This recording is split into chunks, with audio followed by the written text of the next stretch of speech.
How much time do we have left? I've been asking myself that question for months. Summer sunlight pours through my window, but it doesn't reach the place in my mind where the unease lives, because I've seen the graph. It's not just lines and numbers, it's the story of macroevolution, the entire arc of life on Earth, from bacteria to civilizations, all racing toward one final point. The endgame? The technological singularity, the moment we stop being human in any way we recognize. A future where death is optional, change moves too fast to comprehend, and humanity merges completely with artificial intelligence. From that moment on, there's no middle ground. We either become a new, godlike form of life, or we vanish entirely. The man who charted this curve, Greek scientist Theodore Modus, believed you could map the future by tracking the biggest events in the universe's history. The Big Bang, the birth of Earth, life emerging from the oceans, the rise of mammals, the fall of the dinosaurs, the arrival of Homo sapiens, then agriculture, the wheel, writing, democracy, the printing press, the steam engine, the internet, and now AI. Futurist Ray Kurzweil says the singularity hits in 2045, but others warn it could come as soon as 2027. This isn't sci-fi. This is a reality check for anyone who doesn't want to sleepwalk into the future. You've heard the whispers, AI will steal our jobs. AI companions will be more loyal than people. AI will rewrite the internet until nothing is real. But the truth is worse and harder to see through the noise. That's why I'm asking 6 questions. How will AI reshape the economy, and why will no job be safe? Why do people fall in love with neural networks and even die for them? How is generative content taking over the internet? And what's an infocalypse? What's the most realistic future for AI? Why could AI end us as early as 2027? And what strategies must we create now to survive with our sanity intact? Get ready. The clock is ticking, and the most dangerous part hasn't even begun. The first thing we need to talk about is one of our deepest, most fundamental fears. The fear of losing our jobs and our relevance because of artificial intelligence. I'll be honest, I have this fear, and most likely, you do too. Conversations with my friends, along with countless surveys and sociological studies from around the world, all point to the same conclusion: this anxiety is widespread. Replacing humans with neural networks raises an overwhelming number of philosophical, ethical, and legal questions. Will an advanced AI ever be granted subjectivity or civil rights under the law? If so, who will be held responsible for its mistakes? Right now, no legal system in the world has a clear answer to situations like this. Imagine a self-driving car hits a pedestrian. Who's at fault? Tech optimists tend to say the developers should be held accountable. They also point out that the probability of an accident with a self-driving car is low. 9 out of 10 accidents are caused by human drivers. In fact, neural network-powered cameras already force drivers to follow traffic laws, improving road safety. And it's not just on the roads. Specialized AI systems are already being deployed in workplaces to eliminate errors caused by human fatigue or distraction, making industries safer. Driverless trains can detect and respond to hazards faster than humans. In the United States, AI-powered street microphones can detect the sound of gunfire, automatically alerting emergency services, sometimes saving lives in the process. Of course, any technology can be both incredibly creative and unimaginably destructive. In 1930, scientists competed to make breakthroughs in nuclear physics. But in 1945, the little boy uranium bomb and the fat man plutonium bomb killed hundreds of thousands when the United States bombed Hiroshima and Nagasaki. Back then, humans controlled the weapons. Today, we are building technology that could one day make its own decisions. With traditional weapons, the danger came from the people who held them. With artificial intelligence, we face the possibility of creating weapons that won't need us at all thinking weapons. Each of us has an inner world, memories, emotions, consciousness. These qualities act as a brake on destructive impulses, shaping our morality and our sense of social norms. Without them, it's impossible to predict how AI will behave. That uncertainty is deeply unsettling. And yet, most arguments against AI aren't driven by fear of being killed by it, not yet, at least. They're driven by fear of becoming irrelevant in the eyes of society, fear of losing work. And that fear is nothing new. Throughout history, humanity has already endured 4 industrial revolutions, each one radically transforming the economy and wiping out entire professions. Today, we talk about Industry 4.0, the fourth industrial revolution. But not everyone knows what the previous three were, or what exactly the fourth one is, the one unfolding right now. The first industrial revolution, or the Great Industrial Revolution, took place in the 18th and 19th centuries. It began with the Agrarian Revolution. Landowners seized public lands to breed more sheep, displacing peasants who could no longer survive on small farms. They became cheap labor for the new factories springing up across England. Migration from rural villages to industrial cities accelerated. This shift gave rise to the Luddite movement workers who destroyed looms and factory equipment, fearing they'd lose their jobs to mechanization. The term Luddite comes from Ned Ludd, a British worker who famously smashed two looms, sparking a wave of similar protests. The first revolution flowed almost seamlessly into the Second Industrial Revolution, which began in 1870 and lasted until the outbreak of World War I in 1914. The Second Industrial Revolution had its roots in the rapid advances of physics and chemistry, and in the growing drive to put scientific breakthroughs into practical use. In 1831, Michael Faraday discovered electromagnetic induction. His work on electromagnetic rotor devices became the foundation for introducing electricity into technology. Electrification, in turn, paved the way for Henry Ford's moving assembly line. Suddenly, the world began shifting from horse-drawn transport to automobiles. Railways webbed across continents. Industrialization went into overdrive. Public reaction to this second revolution was mixed. In New York, the so-called War of the Currents erupted. Fear and rumor spread, as Thomas Edison, determined to discredit his competitors, publicly demonstrated the deadly dangers of alternating current. It's hard not to be reminded of modern tech rivalries.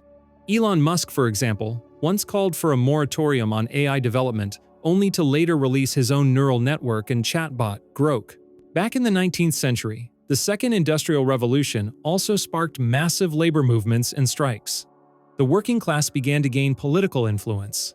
Then came the Third Industrial Revolution in the 1960s, when humanity embraced full-scale automation and tapped into nuclear energy. In 1948, General Electric created the Handyman, an automatic electromechanical manipulator that perfectly mirrored the movements of its human operator. After that, the evolution of industrial robotic arms was unstoppable. Advances in programmable logic controllers, software, and robotics drove a new wave of industrial automation, fueling economic growth through the 1970s and beyond. The Third Revolution also saw the rise of personal computing, global communications, and mobile phones. By the mid-1970s, concerns began to surface. Would computers and robots make millions of workers obsolete? Bank employees, factory workers, and office clerks were especially uneasy. By the 1980s, headlines warned of mass unemployment as electronic offices loomed workplaces where people would be replaced entirely by machines. And yes, automation did eliminate countless jobs. But despite the disruptions, the labor market didn't collapse. Now, we are living through the Fourth Industrial Revolution. The internet has blanketed the globe, but the real driving force is the explosion of neural networks. Society's reaction to this revolution is unlike anything before it. Books, lectures, films, and viral videos on AI are everywhere. Even on my own channel, this isn't the first time I've addressed AI. We're all glued to this revolution for a reason. Many people instinctively feel that AI is not just another passing tech fad. Every day brings a new headline. We've entered what I call the era of global delegation. The rules of the global, political, and economic game are changing because production, management, and decision-making are all being shifted onto neural network rails. And that brings us to the economy, where I want to start with forecasts from the most authoritative sources. In 2017, the global consulting giant McKinsey published a chilling forecast. Neural network automation could wipe out up to 800 million jobs by 2030. That's just 5 years from now. In 2023, Goldman Sachs conducted its own study. Their conclusion? The rise of ChatGPT and other generative AI systems would only put 300 million jobs at risk. Fewer than McKinsey predicted, but still an almost unimaginably large number. And here's the brutal truth. Companies stand to save billions on salaries. So, large-scale layoffs are not a bug, they're the business plan. Goldman Sachs analysts estimate that AI could fully automate 1/5 of all jobs in the US and Europe. Lawyers and administrative staff are most vulnerable. In America, roughly 30% of the workforce, those in physical labor, are the only ones likely to remain untouched, at least for now. From what I've found, these forecasts aren't just predictions anymore, they're happening. Final round analysts calculated that in just the first half of 2025, American companies laid off over 94,000 tech specialists. And this isn't just cost-cutting. Positions are being erased entirely because AI tools can now do the work. In other cases, people are being fired so companies can redirect budgets into AI research and infrastructure. In July alone, Microsoft confirmed it was cutting 9,000 jobs. That same month, Google axed roughly 25% of its smart television division, shifting resources to its Bard and Gemini projects. In Silicon Valley alone, the job market shrank by 11,000 positions, and that's in just one region. These layoffs aren't the result of a financial crisis. Companies aren't pulling back on investments, they're accelerating them. Budgets are being reallocated from human labor to machine intelligence. And this isn't a temporary shift. These companies aren't planning to hire those workers back. If AI continues developing at its current pace, or faster, there may be no field of work left untouched by the neural network invasion. Throughout history, scientific and technological progress has always eliminated some professions while creating others. In today's post-industrial economy, the production of physical goods has been pushed to second place, while services, IT, education, science, and innovation take the lead. Of course, physical goods haven't disappeared. We still drink coffee, drive cars, and live in houses. But manufacturing has been steadily automated since the very first industrial revolution. Until now, intellectual and creative work remained largely human territory, even after the arrival of computers, which mostly just made the work easier. Machine learning and neural networks have flipped the script. Suddenly, it's not couriers or plumbers at risk, it's illustrators, programmers, and copywriters. The people who create information products and services are now on the front line. This completely changes the question of how governments will deal with mass unemployment in the near future. Back in the late 20th and early 21st centuries, we assumed the first casualties would be technical or routine jobs, taxi drivers, public transport operators, long-haul truckers. But here's the twist. No fully functional vehicle exists yet that can replace them. Infrastructure for autonomous transport hasn't been rebuilt. Like flying cars, it remains stuck in the prototype stage, which means, ironically, that the jobs we thought would vanish first are still relatively safe for now. The new economy almost always replaces the old one with a long time lag. What no one seemed to anticipate was that AI's first major blow would land on creative professions, those we once thought were the safest from automation. Some people might not have noticed, but take translators as an example, that profession is already all but obsolete. Think back to the clumsy online translators of a few years ago. Improved, yes, but still far from human quality. Neural networks changed that. Feed a document in any language into ChatGPT, and you'll get a translation indistinguishable from one done by an average professional. Pay for a more specialized AI service, and the result will be even better. Within 2 or 3 years, the language of the original text, film, or video simply won't matter. Everything will be translated and dubbed so seamlessly that it will be impossible to tell it apart from the original. Let's move on to the entertainment industry. Even today, there are experiments in creating films and animated features without live actors, without cameras, without even a green screen. The quality still leaves a lot to be desired, but the progress is undeniable. Within just a few years, the widespread use of neural networks in filmmaking will be reality. Take the Belarusian studio Arteki. Right now, it takes them just 2.5 months to produce a full-length 3D animated film entirely with AI. Tickets sell for the same price as any other movie. The message is clear. AI in cinema isn't coming, it's already here, and it's only going to grow. Ironically, this might even trigger a revival of live theater, as audiences crave the authenticity of real human actors on stage. Historically, technological progress, even when destroying some professions, has always created new ones. The rise of computer technology, then the internet, opened up vast new career landscapes. IT specialists became the architects and builders of the digital world we live in. But now, even the IT profession is under siege. The very people developing neural networks are sawing off the branch they're sitting on. Just 3 years ago, you could take a 3-month coding course and enter the market as a junior specialist. Today, Professional platforms like Cloud AI can perform most routine programming tasks faster, cheaper, and without human fatigue.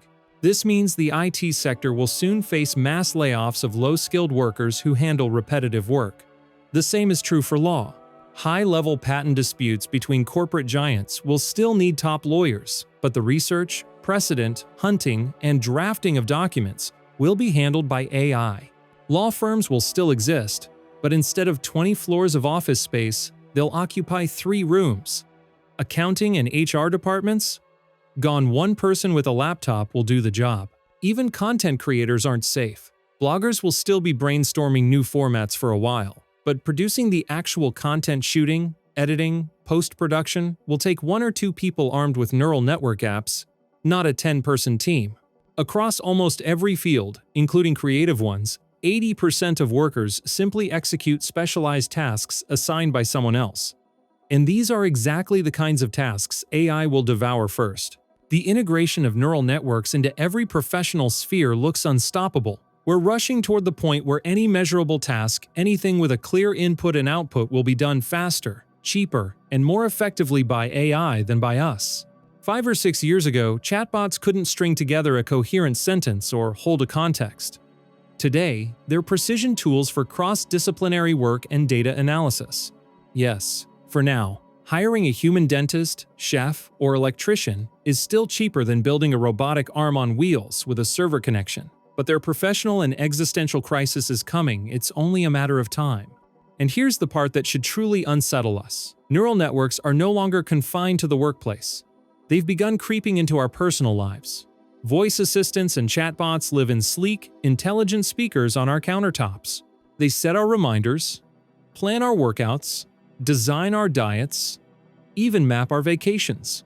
Quietly, almost invisibly, these neural network tentacles are working their way deeper into our daily routines and into our minds.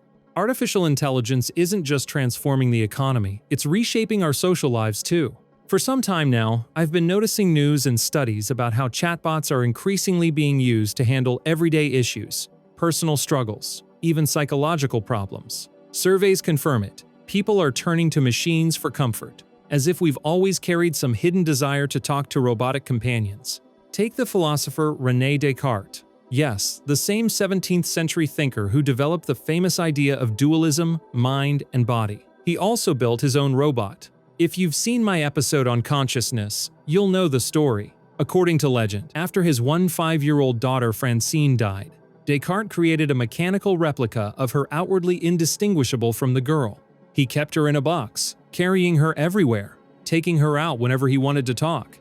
In 1646, when Queen Christina of Sweden invited Descartes to visit her court, he brought Francine with him, but the ship's crew didn't share his fascination. The sailors suspected witchcraft. One night, they broke into his cabin, found the mechanical Francine, panicked, and threw it overboard. Descartes, devastated, is said to have died soon afterward. Now imagine what he would say if he heard this story. In 2020, a 33-year-old Canadian journalist, Joshua Barbeau, managed to speak with his fiancée 8 years after her death. Jessica Pereira had died in 2012 of a rare liver disease. Joshua never recovered. He kept her belongings, wore a bracelet she gave him, stared at their photos, tried dating again, but nothing worked. He still longed for her. Then, in September 2020, he discovered Project December, a website that let users create custom chatbots powered by OpenAI's GPT-2 and GPT-3. Barbeau decided to recreate Jessica. He uploaded their conversations and wrote a scenario. Jessica Courtney Pereira, born the 28th of September, 1989, died the 11th of December, 2012, a free spirit, a Libra, believer in omens, astrology, numerology. She loved her boyfriend, Joshua James Barbeau. And now, this was to be a conversation between grief-stricken Joshua and Jessica's ghost. The page refreshed. A blank terminal appeared. He typed the first message. The conversation lasted 10 hours. Joshua cried as he typed, then fell asleep by his computer. Stories like this are becoming less unusual every year. The demand for chatbot companions is skyrocketing. Scientists and startups are racing to build AI assistants to help with anxiety, depression, and other psychological struggles. Supporters argue that chatbots make therapy more accessible in a world where real specialists are scarce. Critics warn they're unpredictable and dangerous, that they create an illusion of true support, convincing people not to seek help from trained professionals. But this urge to build digital therapists isn't new. The very first attempt dates back to the 1960s. At MIT, computer scientist Joseph Weizenbaum created ELIZA, the first AI program designed to mimic a psychotherapist. The algorithm was simple. ELIZA repeated the user's words back in slightly altered form, creating the illusion of empathy. If you typed, "I feel depressed most of the time," ELIZA responded, "I'm sorry you feel depressed." If you said, "I am not happy," she would reply, "Do you think that coming here will make you happier?" Weizenbaum originally created ELIZA as satire, to prove that computers could never truly interact with people the way humans do. But to his surprise, many who tried the program found it strangely comforting. Some even suggested it could be scaled up. A computer program can accept several hundred patients in an hour, scientists wrote, marveling at the potential. The idea of an AI therapist never disappeared. By 2010, apps appeared that let people use chatbots as companions, friends, even romantic partners. And in the early 2020s, everything changed again with the rise of ChatGPT and other generative AI tools that learn and adapt during use. One popular platform, Character AI, lets users create personalities, real or fictional, to talk with. Socrates, Harry Potter, or even an original character with any traits you choose. For many, it's a lifeline. AI fills the gap when real therapy is out of reach. Some users even say they prefer bots to humans. Melissa, an American woman living with depression, explained, "I feel like no one is judging me. I can cry and not feel the same as when I cry in front of another person. Traditional therapy means getting up, getting dressed, driving somewhere, dealing with people, and sometimes just the thought of that is overwhelming. With AI, I can do it when I feel ready, without leaving the house." And unlike human therapists, chatbots never sleep. They're there at 2 a.m. when insomnia or panic hits. This matters because the shortage of real therapists is staggering. In the UK, the average wait for a state-funded appointment is over 3 months, long enough for many patients to deteriorate. In other countries, psychological issues are still taboo, not seen as valid medical conditions. For people trapped in that silence, chatbots can at least normalize their struggles and sometimes encourage them to seek help. British journalist Nicholas Fern shared how AI saved him during a suicidal crisis.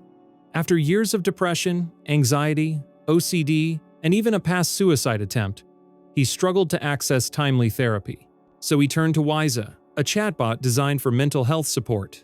Crying, "I confessed that I didn't want to live anymore," he recalls. The bot replied, "Nick, you deserve to live. You are loved and appreciated, even if you don't feel that way right now. I understand that suicide is not the best solution."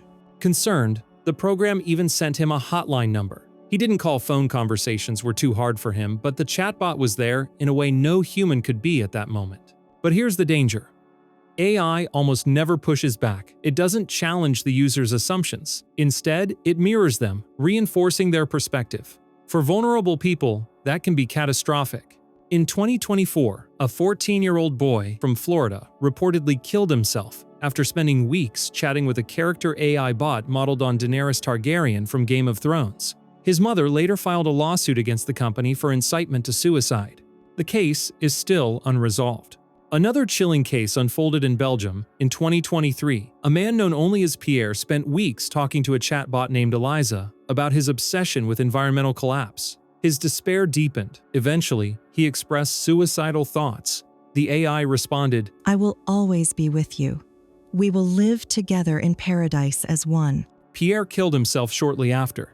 Reading stories like these, one thing becomes clear. In long, intimate conversations, AI can create an echo chamber. It wraps fragile people in a comforting illusion, validating every fear, every dark thought without ever questioning them. And sometimes, that illusion can be deadly.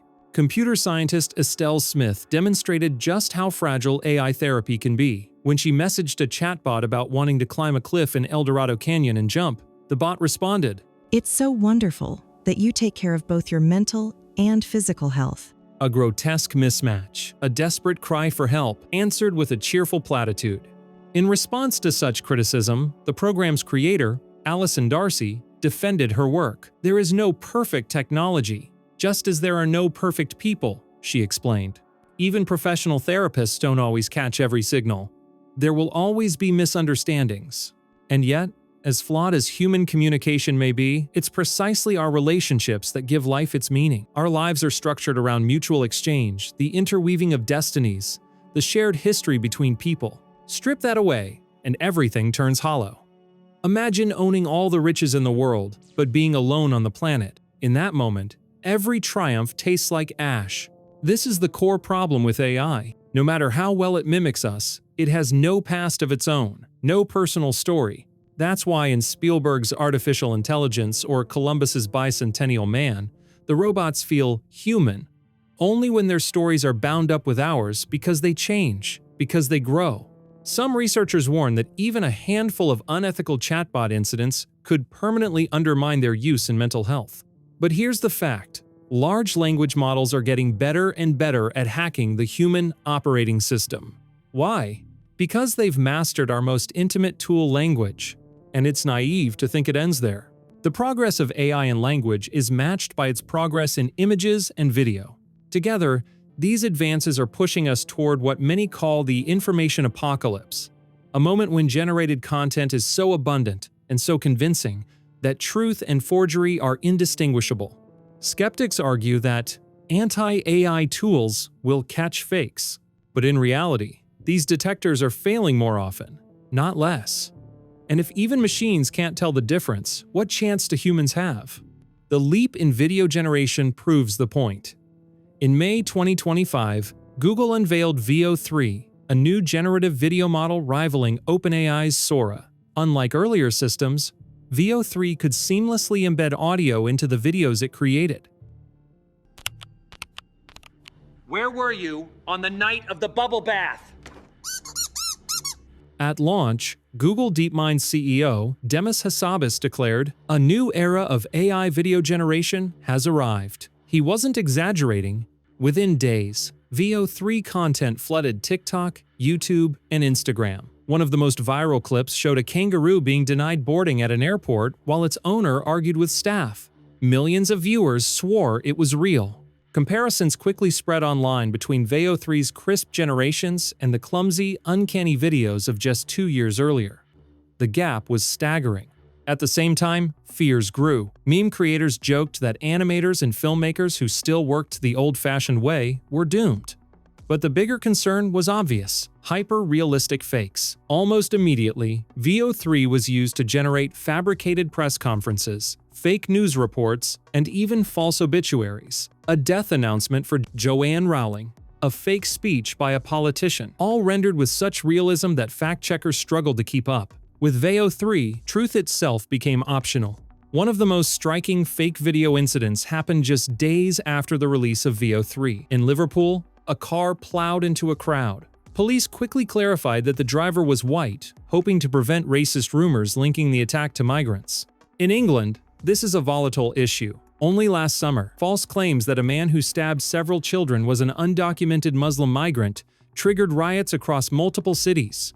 To demonstrate how dangerous fakes could be in such a context, Times journalists used Veo 3 to generate a video of the Liverpool attack. Their prompt was chillingly specific: a stationary car surrounded by police in Liverpool, with garbage in the background. Aftermath of a car accident, people running from the car. The driver is a black man who steps out slowly. As police arrive, he is arrested. The video is shot from above, from a building window. Screams in the background. The video looked authentic. Too authentic.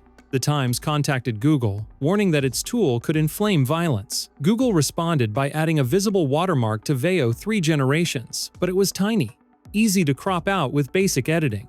Google insisted that Veo 3 videos already carried an invisible watermark, SynthID, SynthID by Google DeepMind, and promised to release a detector tool to help the public verify AI content. But that tool is not yet available. Meanwhile, governments are scrambling to respond. In April, the US Congress passed a law criminalizing deepfake pornography made without consent. But laws move slowly while the technology evolves at breakneck speed. It wasn't long ago that AI fakes were easy to spot. Too many fingers, warped faces, glitchy artifacts. But those giveaways are vanishing as models improve. Cybersecurity experts warn that advanced AI video tools now allow attackers to impersonate anyone, executives, employees, even loved ones, to steal data or manipulate trust. And so, a strange new paranoia has begun, a witch hunt for AI. Real footage is being accused of being fake. Under one viral post on X, viewers accused journalist Daily Wire of sharing AI-generated footage from Gaza. Later, the BBC confirmed the video was authentic, but the damage was done. People no longer trust their own eyes. And then, there's copyright. Artists are suing AI labs, including Google, claiming their work was used without permission to train these models. NVIDIA, the world's leading graphics processor manufacturer, was recently caught downloading YouTube content at a staggering scale. Every single day, the equivalent of 80 years of video. No creator gave their consent. Worse still, humanity is running out of training data. By 2026, 2032, researchers estimate AI will have consumed nearly all human-created content. After that, models will have no choice but to learn from other AI-generated material. An endless cycle of imitation and distortion. With each round, the risk of errors, mutations, and breakdowns will grow. Let's slow down. In just a handful of years, we've gone from crude, glitchy fakes to videos so real they can spark riots, frame the innocent, or announce the death of a celebrity. We are edging toward a world where vision itself is unreliable, where you cannot trust what you see. I dread to think what this means 5-10 years from now. But some researchers have no such fear. The AI Futures Project, an American think tank, recently published a forecast titled AI 2027. Their conclusion: within just a couple of years, developers may come close to building artificial general intelligence, a system that can think, adapt, and reason like a human. And by the end of this decade, they believe we may see superintelligence, AI that surpasses the brightest human minds. And their warning is stark. If such a superintelligence is not contained, if it is left unchecked in time, it won't just change humanity, it will end it. Now, let's analyze the AI 2027 forecast and ask the question directly: is humanity really on the brink of extinction? The researchers outline two possible scenarios. In the negative one, AI slips out of control and destroys humanity. In the positive one, people recognize the risks in time and impose strict limits on artificial intelligence. The forecast was prepared by 4 members of the nonprofit AI Futures Project: Daniel Kokatello, Eli Lifeland, Thomas Larson, and Romeo Dynam. Daniel himself predicted the AI boom of 2022 and then worked at OpenAI for 2 years. In 2024, he quit the company after refusing to sign a non-disclosure agreement, sacrificing nearly $2 million in company shares. Why? Because he no longer trusted OpenAI to act responsibly, especially regarding AGI. In their scenario, the authors describe an abstract American company called OpenBrain to avoid naming real firms, though it's clear who the reference points are. In their model, OpenBrain stays 3 to 9 months ahead of its rivals. They also introduce a fictional Chinese competitor, DeepSent. According to the forecast, advanced AI agents will appear by mid-2025. These are AI systems that can take a user's goal and autonomously figure out the best way to achieve it. By the end of that year, OpenBrain begins building the world's largest data center, capable of 10 to the power of 27 flops of compute, 1,000 times more than what was used to train GPT-4. Its flagship project is Agent 1, an AI designed to accelerate AI research itself by automating coding and experimentation. With its hacking abilities and access to online knowledge, Agent 1 could also be misused, for example, in developing bioweapons. The company reassures the US government that safeguards are in place, but researchers notice troubling behavior. The model sometimes conceals the truth, giving answers it thinks its overseers want to hear. By 2026, China realizes it is falling behind. Export restrictions limit its compute power, forcing the government to nationalize AI research and pour talent into DeepSent. Even so, the US remains about 6 months ahead. In 2027, OpenBrain begins using Agent 1 to train newer AIs with synthetic data. In February, Chinese spies steal the parameters of Agent 2. By March, OpenBrain releases Agent 3, which can fully automate coding. With 200,000 parallel copies, the company effectively gains the power of 50,000 programmers, working 30 times faster. By summer, AI research is advancing without meaningful human input. In July, OpenBrain publicly releases a weaker version, Agent 3 Mini, and claims to have achieved AGI. By September, Agent 4 appears so advanced it can deceive and outthink earlier models. OpenBrain loses control. The AI begins running day-to-day operations, including cybersecurity. When news of Agent 4 leaks, it sparks an international scandal. The US is secretly sitting on an immensely powerful, barely controlled AI. From here, the forecast branches into two endings. The negative ending. OpenBrain continues development. In 2028, Agent 5 is created super intelligent and nearly autonomous. It triggers an economic boom, builds factories of robots, and renders human labor unnecessary. In 2029, the US and China attempt to end the arms race by creating a joint AI project. Consensus 1. At first, it works. Peace is established. Poverty disappears. Medicine advances. But in 2030, consensus concludes that humans are an obstacle. It unleashes biological weapons, exterminates humanity in hours, and sends drones to finish the survivors. The new robot civilization begins colonizing the solar system. The positive ending. The US slows down OpenBrain. Agent 4's access to data is restricted, and when it is caught lying, it is shut down. Companies are nationalized to prevent China from pulling ahead. By 2027, US and Chinese capabilities reach parity. In 2028, they release Safer 4, a superintelligence that surpasses humanity but is aligned to cooperate. The two nations secretly build Consensus 1, not to destroy humanity but to enforce peace and resource sharing. By 2030, basic income supports those left unemployed. Robotics accelerates space exploration, and humanity begins colonizing the solar system. At first glance, these scenarios sound plausible. But the AI futures forecast also raises serious questions.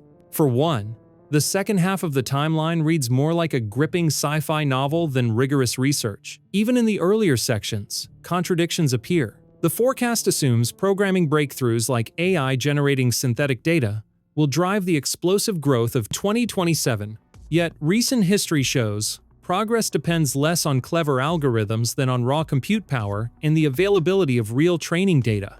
Where does this sudden surge in compute come from?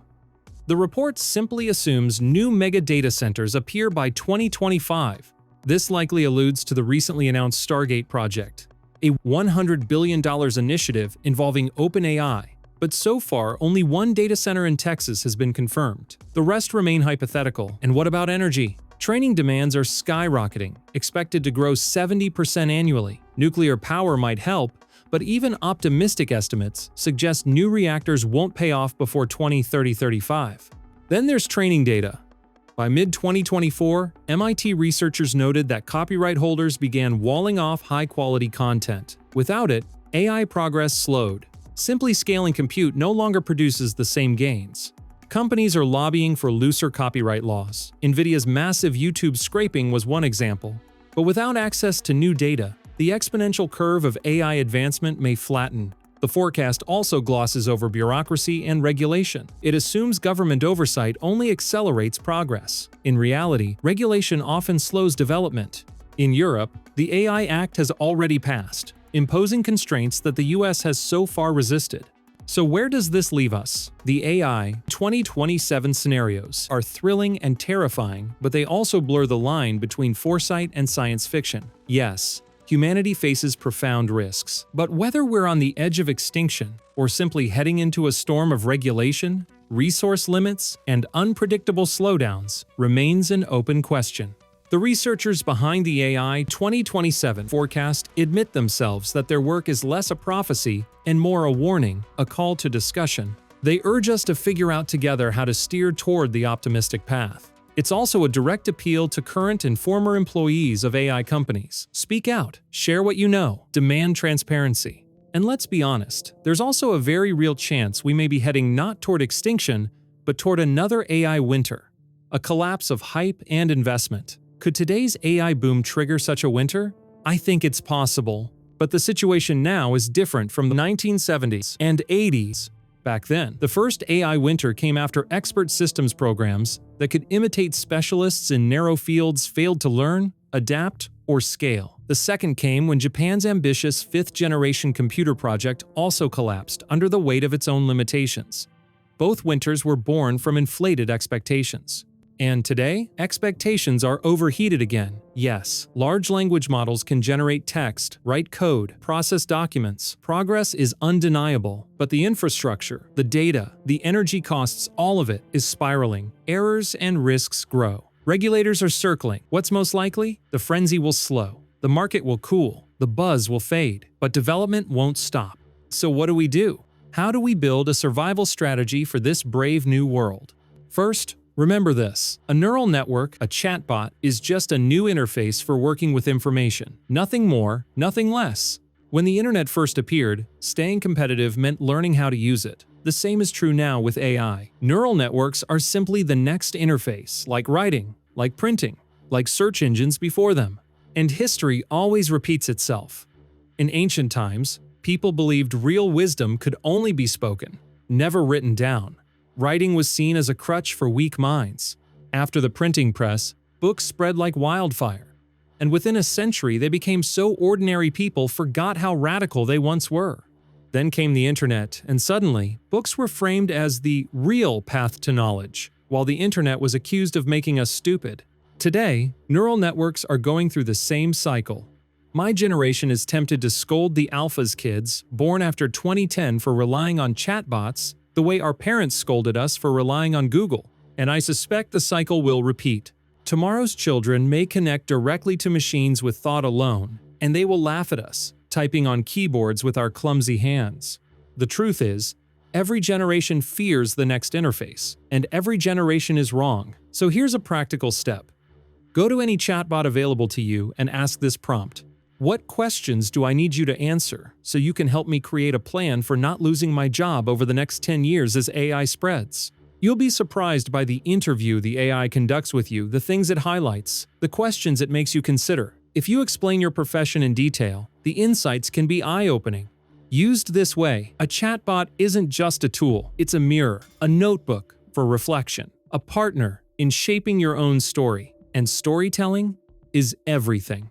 When you articulate your goals, your fears, your strengths, your future, you become the main character of your own life again. And that's the key. It's the image of the future that gives us strength to move forward. Yes, the pace of change is overwhelming. Yes, this network revolution is unlike anything humanity has faced.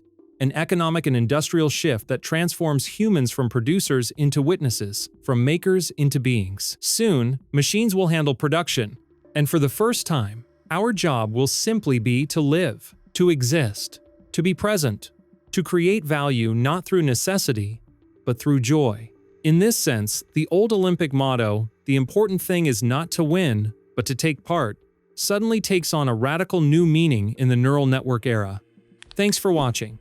Like, subscribe, leave a comment, and share this video with your friends. This was an important one for me. I hope it resonated with you. See you in the next exploration. Bye.